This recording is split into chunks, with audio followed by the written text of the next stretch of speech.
എനിക്ക് തോന്നുന്നു 3500 കൂടുതൽ പടങ്ങള് പടല്ല, അല്ല സോറി ആൽബംസ്. സോങ്സ് അതെ, അതെ. എല്ലാം കൂടി ആൽബംസും എല്ലാം കൂടി അത്രയും സിനിമയിൽ എനിക്ക് തോന്നുന്നു ബിജുചേട്ടന്റെ ആണ് പാട്ടുകളാണ് അധികം കൂടുതലും പാടിയിരിക്കുന്നത്. ഇപ്പൊ ബിജുചേട്ടൻ്റെ പെട്ടെന്ന് ഓർമ്മ വരുമ്പോ മനസ്സിൽ പെട്ടെന്ന് ഓർമ്മ വരുമ്പോ ഏത് പാട്ടാണ് പാടാൻ തോന്നണത്?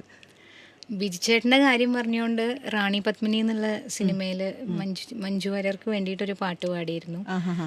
അതാണ് എൻ്റെ കരിയറിലൊരു എന്താ പറയുക, സിനിമയിൽ വന്ന ഏറ്റവും നല്ലൊരു മെലഡി അതാണ്. അതിന്റെ മഞ്ജു ചേച്ചിയുടെ കാര്യം പറഞ്ഞപ്പോഴാണ്, മഞ്ജു വാര്യറിന്റെ സൗണ്ട് ആണെന്ന് ആരെങ്കിലും പറഞ്ഞിട്ടുണ്ടോ സംസാരത്തില്?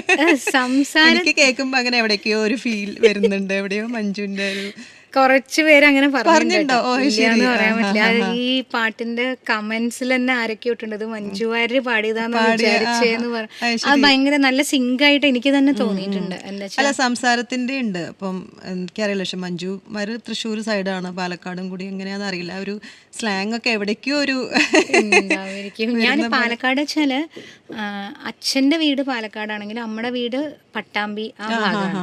അതുകൊണ്ടാണ് ടിപ്പിക്കൽ ആ ഒരു പാലക്കാടൻ ഭാഷയല്ല, ശരിക്കും എക്സാക്ട് പാലക്കാടല്ല, അല്ല. നമ്മുടെ ഇതാണ്. നമുക്ക് ആ പാലക്കാട് പക്ഷെ എല്ലാം അറിയാം, പാലക്കാട്ട് എല്ലാ പഠിച്ചത് വളർന്നൊക്കെ അവിടെ തന്നെ. അതെ അതെ അതെ. ഓർഡിനറിയില് ബിജുമേനോൻ പറയുന്ന ഭാഷയൊക്കെ നമുക്ക് അറിയാം, പിന്നെ അതൊന്നും നമ്മളെടുത്ത് പ്രയോഗിക്കാറില്ല എന്ന് മാത്രം.